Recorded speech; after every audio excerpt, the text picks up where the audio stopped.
안녕하십니까. 오늘은 로마서 6장 3절의 말씀을 살펴보도록 하겠습니다. 그리스도와 합하여 세례를 받은 우리는 그의 죽으심과 합하여 세례 받은 줄을 알지 못하느뇨. 자, 오늘 이 로마서 6장 3절의 말씀 중에서 이 세례에 대해서 살펴보도록 하겠습니다. 로마서 6장 3절에서 하고자 하시는 말씀은, 알리고자 하는 말씀은 그리스도와 합하여 세례를 받아라, 그러한 의미가 되겠습니다. 여러분들은 받았습니까? 세례가 무엇인지 정확히 알아야 되는데, 우리가 알고 있는 세례는 교회에서 받고 있는 물세례, 또 물속에 첨벙 들어갔다. 보통은 머리에다 물을 뿌려주죠. 물세례. 그리고 물속에 풍덩 들어갔다가 나오는 침례세례. 그리고 손을 씻기는 세수식, 발을 씻기는 세족식, 뭐 이런 여러 가지 세례도 종류가 여러 가지가 있습니다. 중요한 것은 그러한 몸에 물을 뿌렸다고 해서 마음에 지은 죄가 사라지고 없어지느냐? 그렇지는 않다라는 것입니다. 그래서 세례라고 하는 이 뜻, 참형상, 참뜻, 그 참뜻이 성경 66권 여러 곳에 기록이 되어 있습니다. 그래서 그 정확한 뜻을 알아서 나는 과연 세례를 받았는가? 세례가 우리에게 주는 의미는 무엇인가? 그러한 것에 대해서 살펴보도록 하겠습니다. 먼저 세례가 무슨 뜻입니까? 세례, 씻을 세, 예절 예, 씻는 의식, 씻는 예식을 의미합니다. 씻는 의식, 예식 같은 말입니다.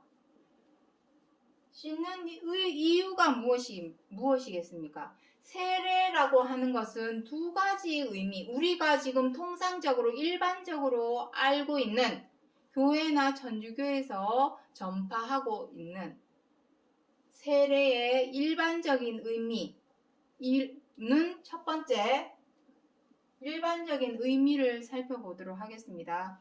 그 교회의 교인, 성도, 교인이라는 것을 교인임을 공식화하는 의식이 바로 세례가 되겠습니다.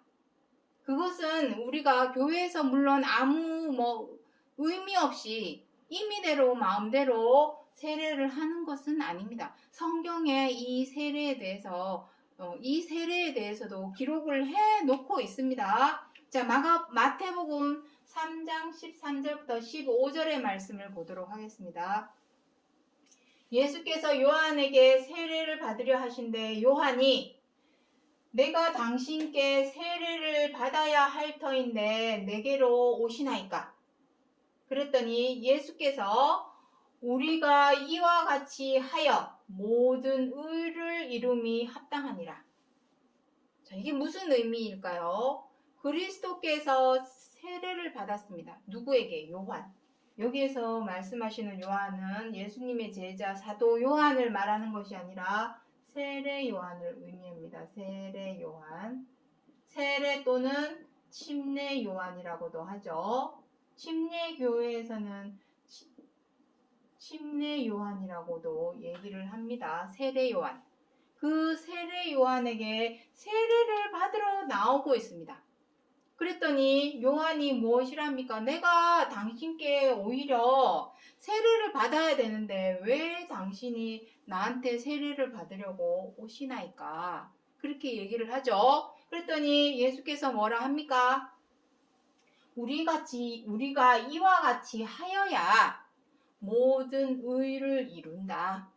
그런 의미입니다. 여기서 모든 의를 이룬다는 것은 하나님의 말씀의 뜻, 말씀을 응하게 하려고, 말씀을 이루시려고, 이런 이러한 세례 요한에게 그리스도께서 세례를 받는 내용이 마태복음 3장 13절부터 15절에 기록을 하고 있습니다. 그 세례 받는 것에 대해서 요한복음 3장 요 바로 뒷구절에는 비둘기와 같은 성령이 예수 그리스도의 머리 위에 임하였다라고 기록을 하고 있습니다. 그 역시도 말씀을 이루기 위해서 저기 이사야 61장 1절부터 2절의 말씀을 이루시려고 그러한 일이 있게 됩니다. 그렇다면 어떤 말씀을 이루시려고 이러한 세례를 받았는가? 그 내용에 대해서 말라기 3장 1절에 기록을 하고 있습니다. 보라, 내가 내 사자를 보내리니 그가 길을 예비할 것이요. 자, 사자가 2명입니다. 또 너희의 구하는 바 주가 그 전에 임하리니 그 주는 언약의 사자라.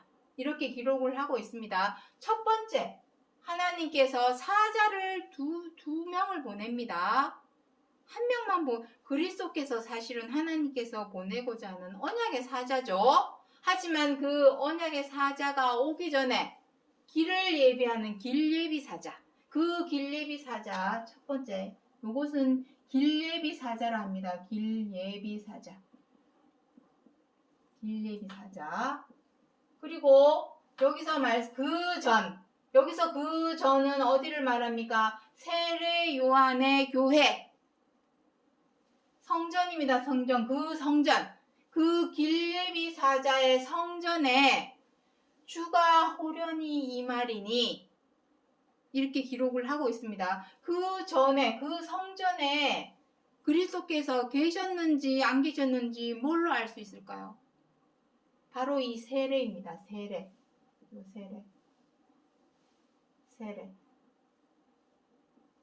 세례를 받음으로써 여기 그 교회의 교인임을, 성도임을 공식화하게 되는 것입니다.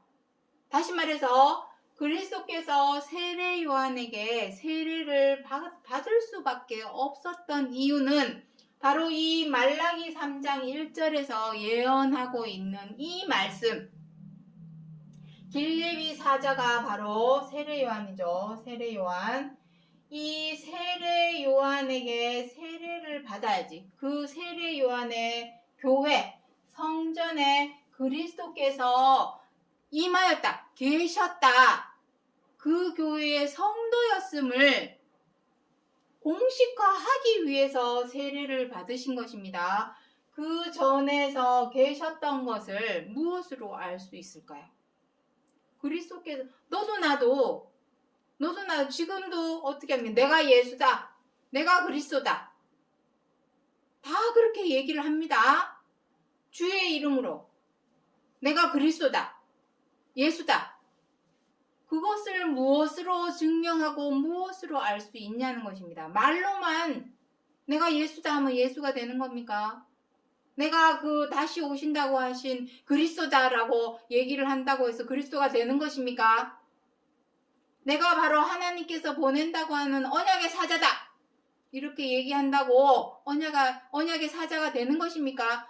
아닙니다. 그리스도란 사실을 그 말씀의, 언약의 말씀, 약속의 말씀이 이루어지기 위해서는 반드시 길예비 사자, 길을 예비해주는 그 길예비 사자가 먼저 와야 됩니다. 언약의 사자 먼저 와서 그 언약의 사자가 그 길예비 사자의 성전에 계셨다라는 것을, 성도였다라는 것을 공식적으로 알려줘야 됩니다. 그 역할을 하는 것이 바로 세례라는 것입니다. 세례. 그것이 첫 번째. 세례가 주는 의미, 첫 번째가 바로 그 교회의 교인임을 공식화하는 것을 의미합니다. 그 말씀대로 이루어진 것이 바로 말라기 3장 1절의 말씀, 언약의 말씀대로 이루신 것이 바로 마태복음 3장 13절부터 15절이 되겠습니다. 자, 그렇다면 두 번째는 파란색으로 하도록 하겠습니다. 두 번째, 세례가 주는 의미 두 번째. 두 번째는 무엇이냐면은 죄사함입니다. 세례를 받음으로써 내 죄가 사함을 받았다. 내 죄를 용서함을 받았다. 죄사함이 무엇입니까? 용서를 받는 것을 의미합니다. 용서를 받음. 그렇다면 죄사함을 받았다. 나 세례 받았으니까 나 이제 구원 받았어. 그 말이 성립이 될까요? 그 말이 성립이 되기 위해서는 이 죄사함에 대해서 정확하게 논리적으로 그 뜻을, 의미를 알아야 합니다. 죄사함을 받기 위해서는 무엇이 필요합니까? 죄를 깨달아야 합니다. 죄를 깨달아야 함. 내가 죄사함을 받았다. 내 죄가 용서함을 받았다라는 말을 하기 위해서는 반드시 죄를 깨달아야 합니다. 내가 죄인이라는 것을, 악인이라는 것을 인지하고 자각하는 것이 바로 깨닫는 것입니다. 여기다 써놓겠습니다. 죄인임을, 악인임을 인지하고 자각을 해야 죄사함도 받을 수가 있겠죠. 내가 왜 죄인이야? 나 교회 다니니까 나 이제 죄인 아니야. 나 하나님 믿으니까 나 악인 아니야. 그렇게 얘기를 한다면 죄사함을 받을 수가 없습니다. 왜냐하면 죄사함을 받으려면 죄가 있어야 사함을 받죠. 죄도 없는데 어떻게 사함을 받겠습니까? 그래서 첫 번째로 내가 죄인임을, 악인임을 인지하고 자각을 해서 그 죄를 깨달아야 합니다. 죄를 깨닫는다라는 것은 무엇을 의미할까요? 지금 이 죄를 깨닫는다라는 이 말씀은, 요 말씀에 대해서는 로마서 3장 20절에 기록을 하고 있습니다. 3장 20절에. 그러면은 죄인임을 무엇으로 내가 나 죄인, 왜 죄인이야? 사람들은 이렇게 다 말을 합니다. 그렇다면 내가 죄인이라는 것을 인지하고 자각을 하기 위해서는 무엇이 필요할까요? 그것에 대해서 갈라디아서 3장 19절에 무엇이라 기록을 하고 있냐면, 하나님께서 범법함을 있나요? 범법함이 무슨 의미입니까? 죄를 범하는 것이 범법하는 것입니다. 법을 범하는 거. 무슨 법? 율법. 범법함을 인하여 율법을 주셨다. 여기서 말씀하시는 율법은 당연히 모세의 율법이 되겠죠. 모세의 율법은 이미 6,000년 전에 하나님께서 모세를 통하여 주신 율법인데, 그 율법을 왜 이 시점에서 얘기를 꺼내는가? 비록 창세기, 출애굽기, 레위기, 민수기, 신명기가 모세의 율법이기는 하지만 그 율법이 사복음서에도 다 기록이 되어 있고, 로마서에서도 기록을 하고 있고, 갈라디아서에도 기록을 하고 있고, 야고보서에서도 기록을 하고 있습니다.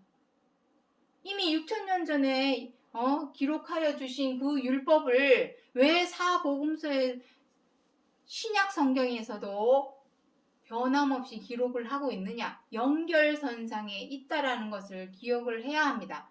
이 말은 다시 말해서 무슨 의미냐면은, 모세의 율법을 내가 정확하게 제대로 알지 못한다면 내가 죄를 범하고 있는지 죄인인지 정확히 알 수가 없습니다.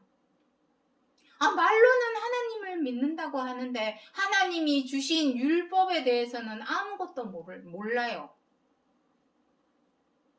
하나님을 믿는다고 하면서도 율법에 대해서는 아무것도 모른다면 하나님을 믿는 게 맞을까요? 믿는다라는 말이 성립이 되기 위해서는 요한복음 14장 15절에 무엇이라 기록을 하고 있습니까? 너희가 나를 사랑하면 계명을 지키리라. 그 계명이 모세 율법에 기록을 하고 있고 신약 성경 여기저기에서 기록을 하고 있는데 율법을 전혀 모르면서 어떻게 하나님을 믿습니다. 하나님을 사랑합니다.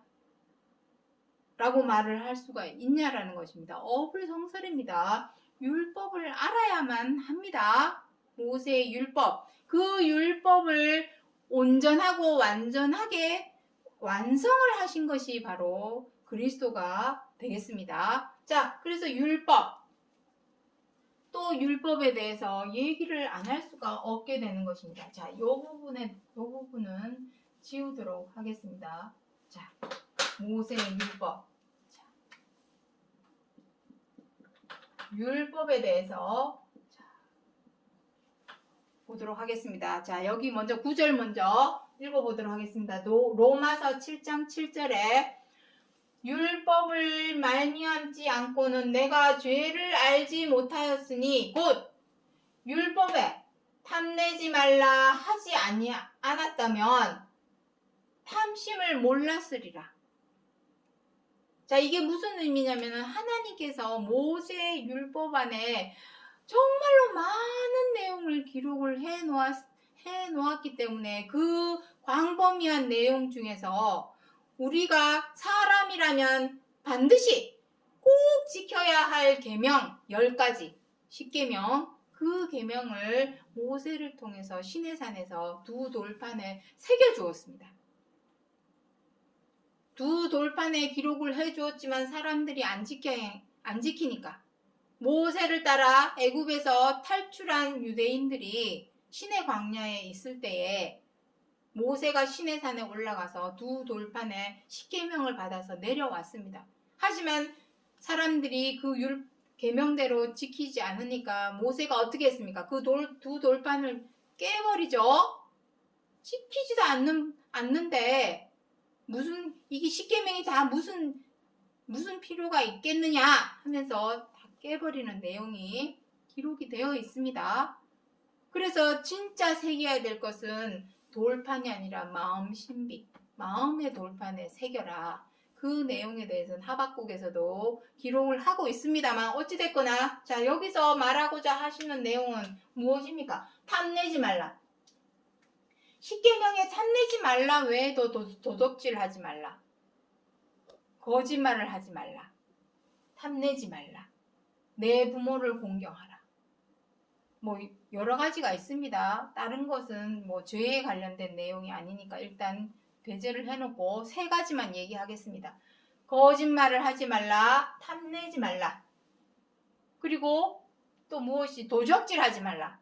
일단 이 3가지만 놓고 봤을 때 그 탐내지 말라 하지 않았으면 우리는 탐심, 욕심이 뭔지도 몰랐을 것입니다. 중요한 것은 탐내지 말라 했으면은 욕심 내지 않으면 되는데 우리는 다 욕심쟁이입니다.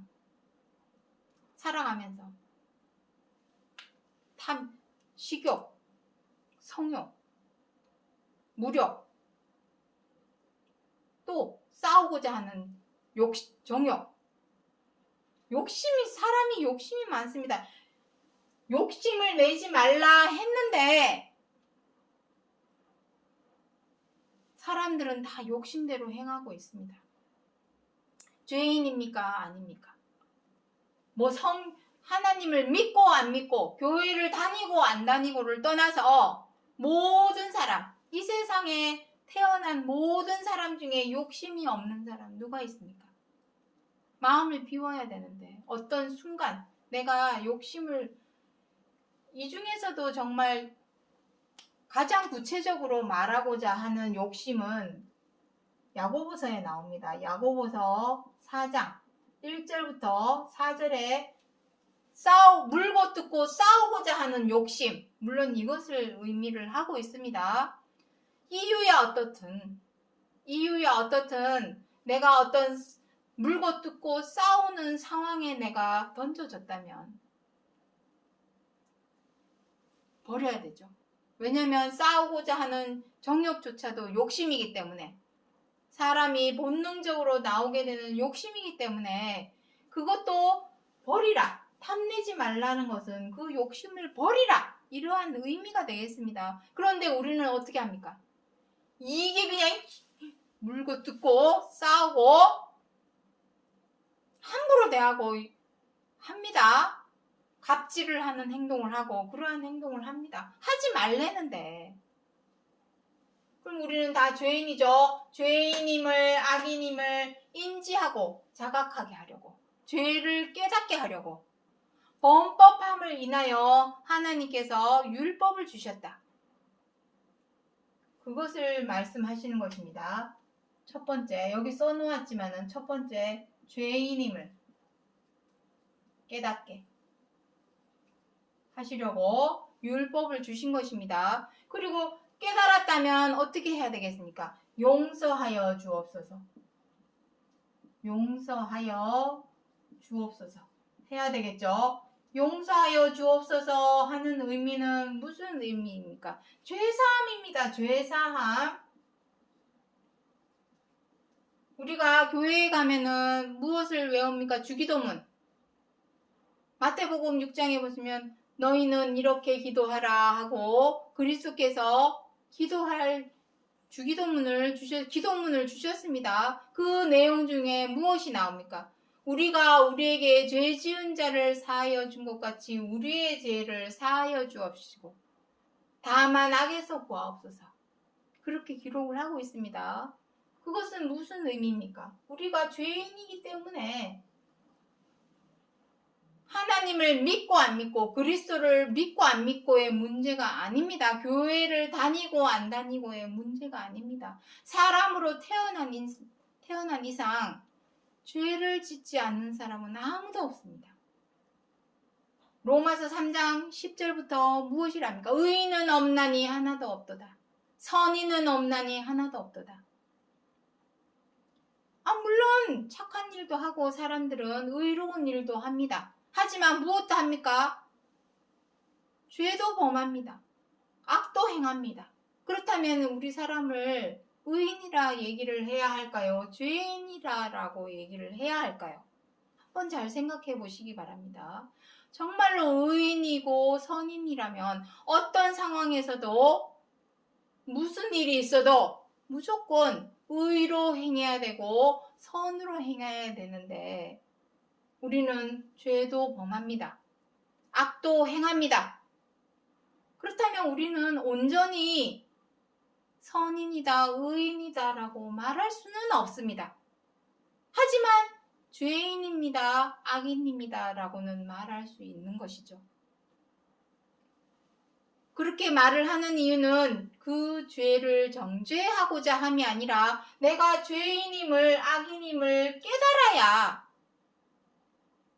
죄 사함을 받을 수 있기 때문입니다. 자, 율법을 주신 이유는 죄 사함 때문입니다. 죄 사함. 그런데 그 죄 사함을 받기 위해서 지금 우리가 하고 있는 의식이 무엇입니까? 세례식이 되겠습니다. 세례의식. 세례의식. 그런데 아까도 말씀드렸지만 내가 내 몸에 물을 뿌리거나 손을 씻거나 발을 씻거나 또 물속에 풍덩 들어갔다가 나온다고 해서 내 마음속에 지은 죄가 사라지고 없어질까요?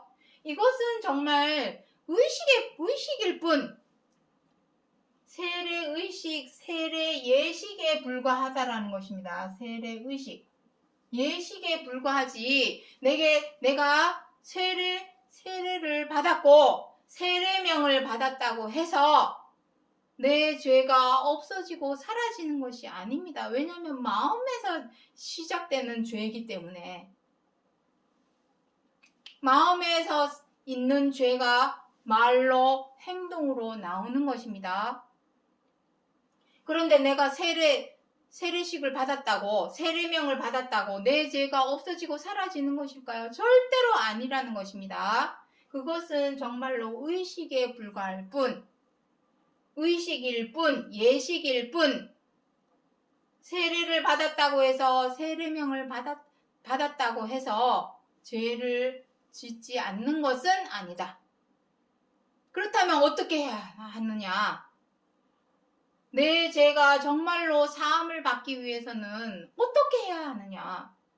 그것을 로마서 6장 3절에서 사도 바울이 알리고자 하시는 말씀이 되겠습니다. 자, 누가복음 12장 50절.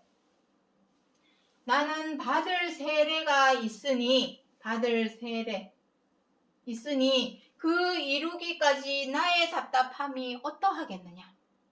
그리스도께서 무엇이라 하냐면 나의 받을 세례가 있다라고 합니다. 그 세례가 과연 무엇일까요? 이미 그리스도께서는 세례 요한에게 세례를 받았습니다. 세례를 받음으로 해서 세례 요한의 제단, 세례 요한의 교회, 그 성전에 나타난 것을, 교인임을, 성도임을 공식화했습니다.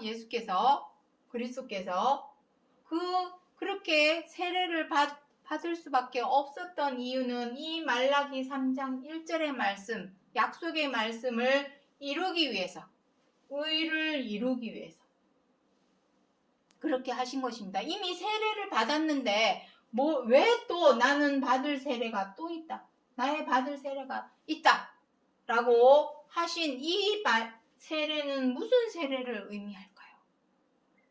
다시 말해서 우리가 지금 교회에서, 천주교에서 받고 있는 이 세례 의식, 세례명은 율법의 초보에 불과하다.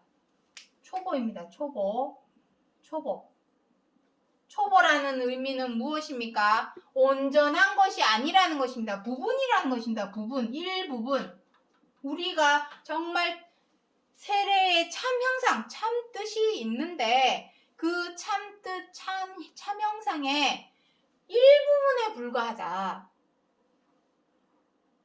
온전한 것이 아니라면은 이것으로는 절대로 죄사함을 받을 수가 없죠. 에베소서 1장에 보시면 무엇이라 기록을 하고 있냐면은 구속 곧 죄사함. 우리가 구원을 받았다라고 말을 하기 위해서는 죄사함이 있어야 합니다. 그렇다고 죄사함을 받았다고 나 세례 받았으니까 나 죄사함 받았어. 그 말은 성립이 안 된다. 왜냐? 초보에 불과하고 일부분에 불과하기 때문에 온전한 세례, 완전한 세례를 받아야만이 정말로 죄사함을 받는 것이지, 이러한 의식, 내 몸에 물을 뿌리거나 물에 풍덩 들어갔다가 나온다고 해서 몸은 깨끗할지언정 마음과 생각에 있는 죄와 더러움은 씻겨지지가 않는다. 죄사함이 되지 않는다. 그렇다면 마음과 생각에 있는 죄를 씻기 위해서는 어떻게 하여야 할까? 그것을 말씀하신 것입니다. 그 받을 세례는 바로 온전한, 완전한 세례. 이것이 우리가 받아야 할 그 세례, 그리스도와 합하여 받아야 할 그 세례, 그것이 되겠습니다.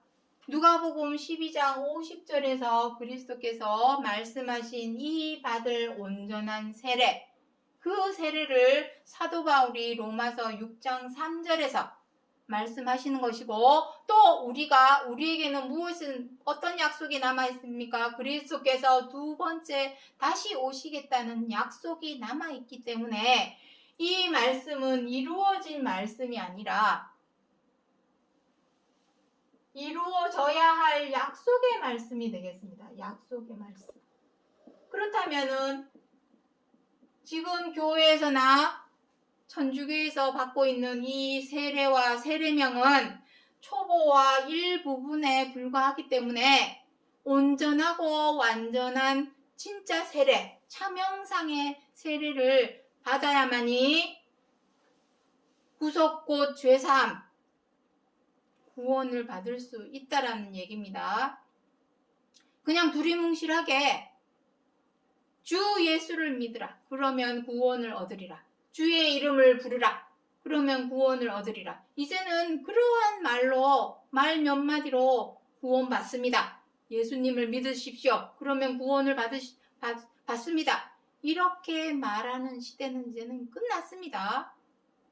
정확히 내가 어떤 세례를 받아야 구속 곧 죄사함. 죄사함은 세례를 의미를 하는 것인데 내가 그렇다면 어떤 세례를 받아야 구원을 받을 것인가? 정확히 알아야 되겠죠. 이 받을 세례, 그리스도께서 받은 이 세례를 우리 또한 그 세례를 받아야만이 구원을 얻을 수 있다. 그것을 말하고자 하는 것입니다. 이러한 내용은 다 빼버리고 정말 이러한 온전한 세례에 관한 얘기는 1절 얘기도 안 해주고 알려주지도 않고 가르쳐주지도 않고 전하여 주지도 않고 그냥 믿으면 구원받습니다. 그렇게 하면은 이제는 안 된다는 것입니다. 지금 시대에는 그러한 말 몇 마디로 통하는 시대는 끝났다. 자, 그래서 베드로전서 3장 21절 우리가 받아야 할 그리스도께서 받으신 그 온전한 세례에 관하여 베드로전서 3장 21절에 기록을 하고 있습니다. 물.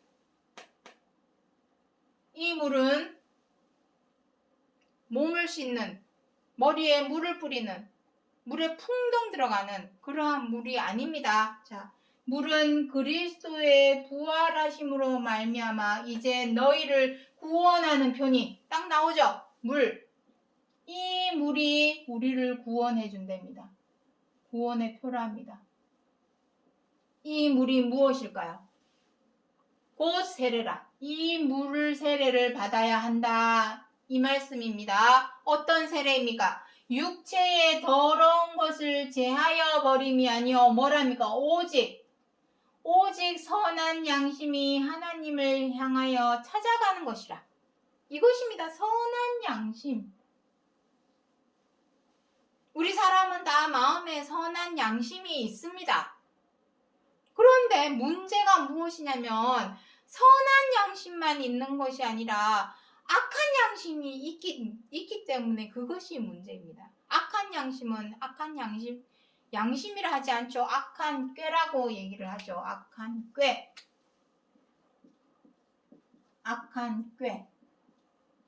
이 악한 꾀 사람이라면 다 갖고 있습니다. 선한 양심만 있는 것이 아니라 악한 꾀를 가지고 있어서 다른 사람을 여우처럼 말로 호리죠.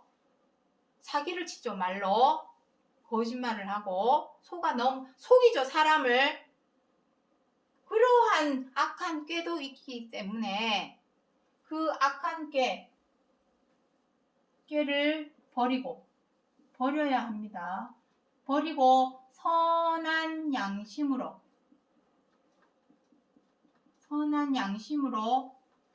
바꾸는 것.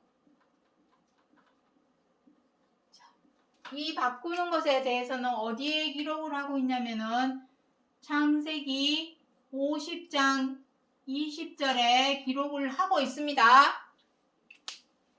야곱의 12아들 중에 야곱이 요셉, 막내 아들 요셉만을 이뻐했습니다. 물론 그러면은 안 되겠지만 그러할 만한 이유가 있었겠죠. 이뻐할 만한. 자식이 10명이라도 그 중에 이뻐하는 자식은 있겠죠. 그렇게 하면 안 되지만 어쨌든 있습니다. 그런데 형들은 야곱이 막내 동생 요셉만을 이뻐하니까 시기 질투가 나서 동생을 쳐 죽일 생각을 했다가 애굽에 팔아버리는 내용을 기록하고 있습니다. 그렇다면 요셉 이 내용은 이미 전 시간에 다 영상으로 다 찍어서 내보냈습니다. 다 한번 찾아서 영상을 보시도록 하겠습니다. 요셉 역시 어떤 마음이 들었겠습니까? 배신감에 형들이 나를 팔아버렸어.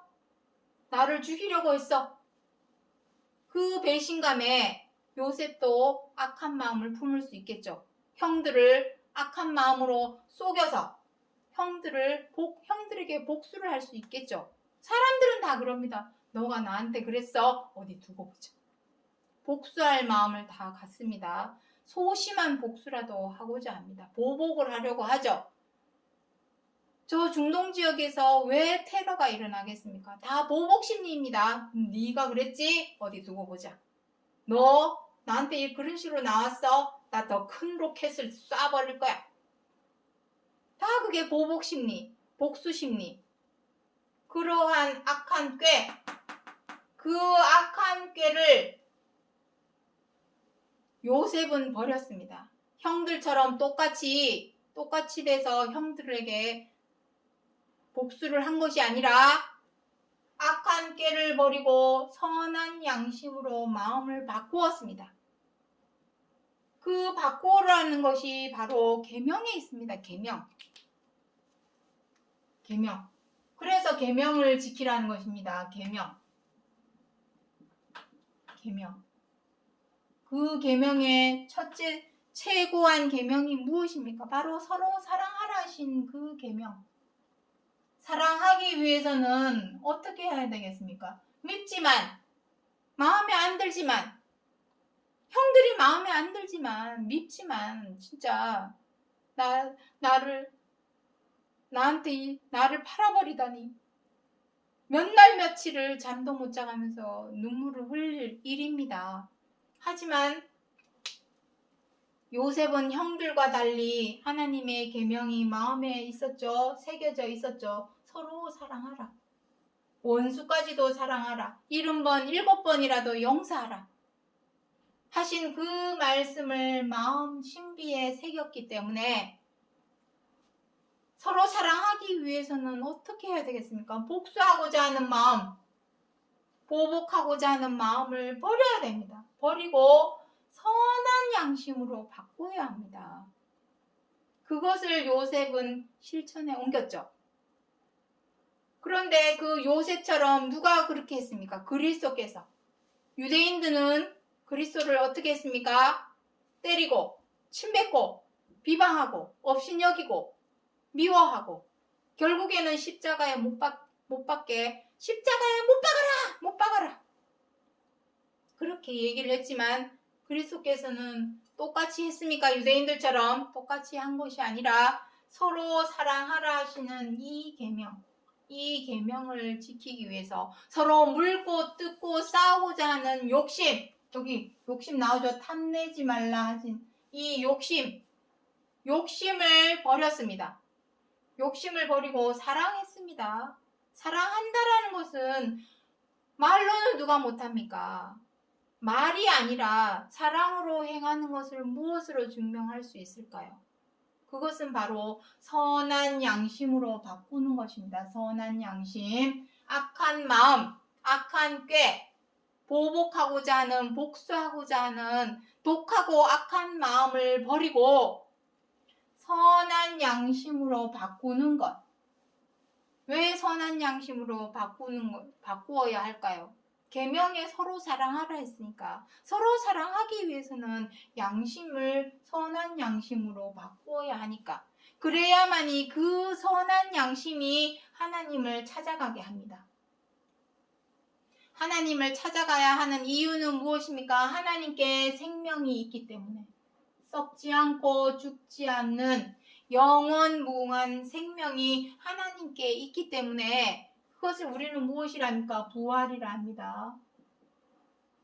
이 썩지 않고 죽지 않는 영원 무궁한 생명을 얻기 위해서는 죽어야 합니다. 무엇이? 로마서 6장 10절에 죄에 대하여 단번에 죽으심. 죽어야 됩니다. 죄에 대하여 그동안 내가 행하여 왔던 밉다고 미워하고 마음에 안 든다고 비방했던 물고 뜯고 싸웠던 사나운 맹수가 되어서 꼬이고 부정적이고 사나운 심성으로 물고 뜯고 싸우는 그러한 욕심을 버리고 죽여야만이 사랑할 수 있고 선한 양심으로 바뀔 수가 있습니다. 그래야 그 선한 양심이 하나님을 찾아가는 생명의 길로 우리를 걸어가게끔 길이 생깁니다. 그것이 세례의 참 차명상이다. 이 세례를 그리스도께서 받기 위해서 선한 양심으로 바꾸었다. 바꾸는 것이 바로 죄에 대하여 단번에 죽으신 바로 십자가의 죽으심, 그 죽으심으로 말미암은 부활을 해야만이 구원을 받는 것입니다. 구원의 표라 하지 않았습니까? 여기 구원의 표. 자, 정리하겠습니다. 그리스도께서 받으신 요 세례 요한에게 이미 세례를 받았음에도 불구하고 나는 받을 세례가 있다라고 하신 것은 우리가 지금까지 받아온 세례, 머리에 물을 뿌리는 물세례, 물속에 들어갔다 나오는 침례 세례, 그리고 세례명을 받는 그러한 세례, 이러한 모든 세례는 예식에 불과하다. 의식에 불과하다. 의식일 뿐, 예식일 뿐. 이러한 세례를 받는다고 해서 죄를 범하지 않느냐? 또 범합니다. 어린아이처럼 용서해 주십시오 해놓고 뒤돌아서면 또 죄를 범하고, 고해 성사를 해놓고 또 세상 나가서 또 죄를 범하고, 그러면은 내가 주기도문을 왜 외웁니까? 중이 연불 외듯이 중언부언 외우기만 하면 됩니까? 용서하여 주옵소서 했으면 용서를 받기 위해서는 두 번 다시 같은 죄를 범하지 않으려고 해야죠. 노력을 해야죠. 근데 용서하여 주옵소서 해놓고 또 죄를 범한다면 그 사람이 받은 세례가 무슨 의미가 있을까요? 오늘 제목을 보도록 하겠습니다. 예식은 예식일 뿐 결혼식을 올렸다고 이혼을 못하는 것은 아니다. 이게 무슨 의미입니까? 세례를 말하고자 하는 것입니다. 세례 예식, 세례 의식은 정말로 세례 예식에 불과하지, 세례식을 받았다고 죄를 범하지 않는 것은 아니다. 그것을 말하고자 하는 것입니다. 진짜 받아야 할 우리의 세례는 악한 꾀, 우리의 죄와 악을 죽여서 선한 양심으로 바뀌는 그 물은 무엇입니까? 바로 서로 사랑하라 하신 계명, 최고한 계명의 물은 말씀입니다. 그런데 무슨 말씀? 바로 최고한 계명의 말씀. 성경 창세기부터 계시록까지 하나님께서 우리 사람에게 주고자 하시는 말씀의 핵심 포인트는 오직 서로 사랑하라 하신 그 최고한 계명 하나 알리기 위해서 선지자들에게 말씀을 기록하게 하신 것입니다. 그러니 그 물은 바로 계명이 되겠습니다. 그 계명의 그 물 세례를 받기 위해서는 죽여라. 죄에 대하여 죽여라. 물고 뜯고 싸우고자 하는 욕심을 버려라. 죽여라. 그래서 선한 양심으로 바뀌어라. 그래야만이 진정한 죄사함을 받는 것이요. 구속 곧 죄사함 하듯이 구원도 받는 것이요. 하나님께 있는 썩지 않고 죽지 않는 생명의 길로 옮길 것이요. 그것에 관하여 로마서 6장 3절에서 사도 바울이 알리고자 전하고자 하시는 예식에 관한 약속의 말씀이라는 것을 기억하여 주시기 바랍니다. 오늘 여기까지 하고 마치겠습니다. 감사합니다.